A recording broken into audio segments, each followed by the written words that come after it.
Ada kamera lah. Mesti ada benda nak tanya kan? Tips karangan cemerlang? Mestilah boleh. Jom ikut kelas cikgu. Assalamualaikum warahmatullahi taala wabarakatuh. Seperti yang cikgu janjikan sebentar tadi, cikgu ingin kongsikan tips penulisan karangan cemerlang. Untuk hari ini, cikgu memfokuskan penulisan karangan B yang terdapat dalam kertas 1 Bahasa Melayu. Jom kita belajar bersama-sama. Untuk hari ini, cikgu ingin memfokuskan tentang penulisan cemerlang bahagian isi sahaja. Jadi, dengan tema pada hari ini iaitu kesihatan dan kebersihan. Tajuk, kepentingan menjaga kesihatan dan kebersihan diri. Cikgu pasti pelajar-pelajar di luar sana mesti rindukan membuat aktiviti luar seperti berjogging dan berekreasi bersama keluarga.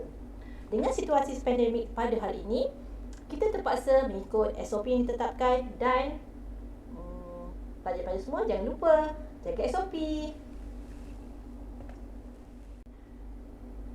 Teknik penulisan perenggan isi.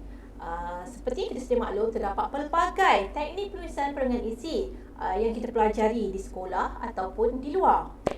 Namun pada hari ini, cikgu ingin memfokuskan perkara asas dalam teknik penulisan perenggan isi. Iaitu, yang pertama, dalam sesebuah perenggan isi perlu ada AT. AT itu apa ya? AT itu ialah ayat topik yang merujuk kepada isi utama sesuatu yang boleh dibuktikan kebenarannya. Yang kedua, AH.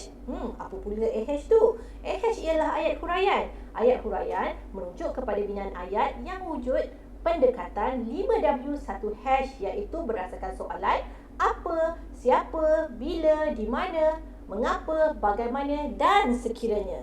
Ayat huraian boleh lebih daripada satu ayat. Yang ni ada yang tanya cikgu, cikgu boleh ke ayat huraian ni lebih daripada satu? Ya, mestilah boleh. Sebab ayat huraian ni bertujuan untuk menghuraikan ayat topik. Jadi boleh buat 2 atau 3 ayat bagi ayat huraian. Yang ketiga ialah AC. Apa pula AC ni? AC ialah ayat contoh. Contoh atau bukti yang berkaitan dengan perenggan. Dan yang terakhir, yang keempat ialah AS. Apa tu AS?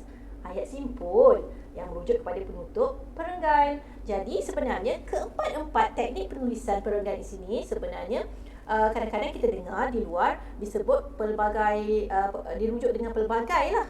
Contoh ayat topik ada juga yang sebut idea utama. Tapi sebenarnya perkara yang sama. Seterusnya dalam penulisan karangan cemerlang juga, selalu pelajar tanya cikgu, macam mana nak tahu karangan tersebut cemerlang atau tidak? Cikgu pernah sebutkan beza antara karangan yang cemerlang dan kurang cemerlang. Cemerlang dan kurang cemerlang berdasarkan kematangan. Apa tu kematangan? Kematangan ni merupakan kata adjektif ya. Merujuk kepada teknik pengolahan sesuatu karangan tersebut. Dari segi pengolahan tu menarik, tepat dengan tema yang diberikan. Jadi di sini cikgu nak khususkan tentang jenis-jenis perenggan yang boleh kita gunakan dalam penulisan. Yang pertama ialah perenggan didaktif. Apa tu didaktif? Nanti cikgu akan terangkan ya. Perenggan induktif. Sedap bunyinya. Gabungan iaitu induktif dan didaktif. Jadi ketiga-tiga jenis perenggan ini kita boleh kuasai dan kita boleh pelbagaikan dalam penulisan karangan B, kertas 1. Baiklah, seperti yang cikgu sebut tadi, iaitu perenggan didaktif. Kat sini perenggan didaktif tu ada 1, 2 dan 3. Apa tu? Yang pertama didahului dengan isi penting.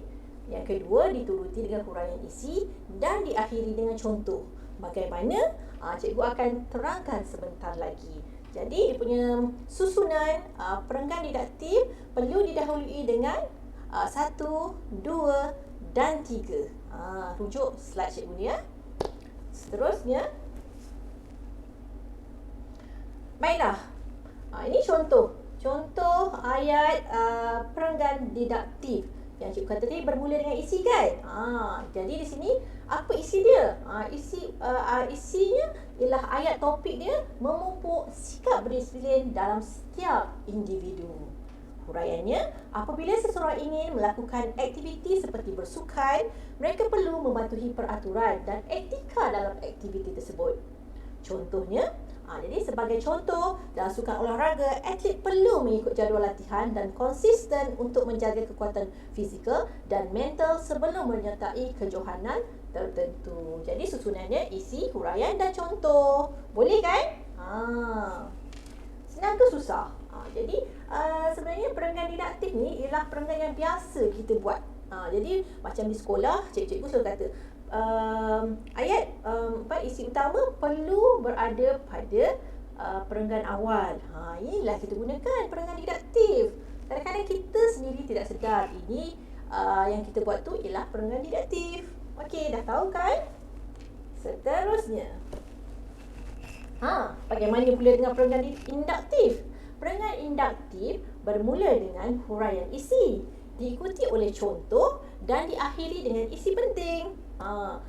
Nampak kan kat sini di mana isi penting tu berada pada tempat terakhir. Pada tempat terakhir di mana diakhiri dengan isi penting kan, sebab dia bermula dengan huraian dahulu. Contohnya bagaimana? Jom. Baiklah, perenggan induktif bermula dengan huraian. Contoh ayat ni sebenarnya cikgu bagi contoh ayat yang sama dengan didaktif tadi supaya pelajar-pelajar tak keliru, dan kita kena tengok dan kita kena faham dahulu konsep dulu macam mana teknik pemerangan induktif dengan didaktif tadi. Cikgu nak tengok nak pelajar dapat bezakan. Okey, jadi sebagai contoh sama juga isi dia memupuk sikap berdisiplin pun sama, cuma bezanya isi ataupun ayat utama tadi berada pada tempat yang ketiga. Boleh faham tak pelajar-pelajar? Jelas kan? Jadi tak ada masalah lah kalau ada yang tanya cikgu, tak apa ke cikgu isi utama letak dekat hujung sekali? Bukan ke pemeriksa kata jangan biarkan pemeriksa cari di mana isi anda? Ya, memang cikgu pernah sebut begitu, tetapi yang ini merupakan antara teknik atau teknik yang boleh kita gunakan supaya karangan kita pelbagai, ada variasi di situ. Kan? Seronok kalau kita tengok kalau kita sendiri kalau tengok tempat ataupun sesuatu objek yang berwarna-warni, mesti kita rasa seronok kan? Begitu juga dengan teknik penulisan dalam pemerengganan yang menarik sebegini. Ada variasi, mesti menarik.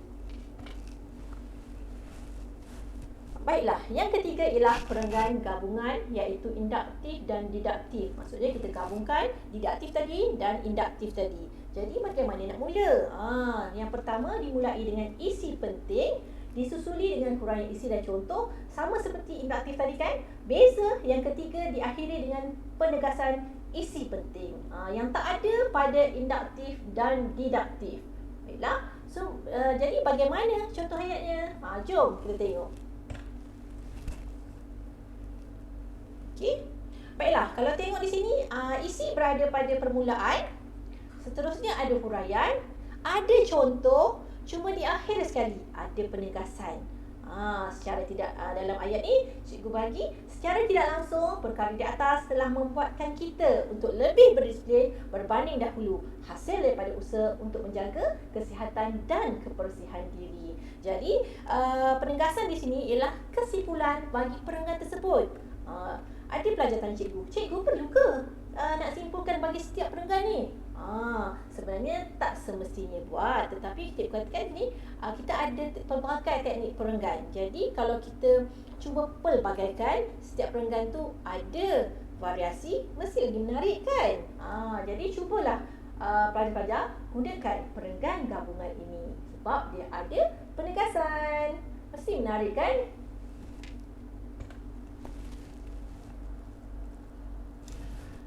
Kalau pelajar-pelajar tengok gambar yang cikgu cuba sampaikan di sini, sebenarnya ada mesej yang tersirat. Kalau kita tengok sini, bentuknya ada pelbagai. Warna pun ada kepelbagaian. Berwarna-warni kan? Nampak cantik. Kalau orang tengok sahaja, semua rasa terpunca nak tengok lebih dekat.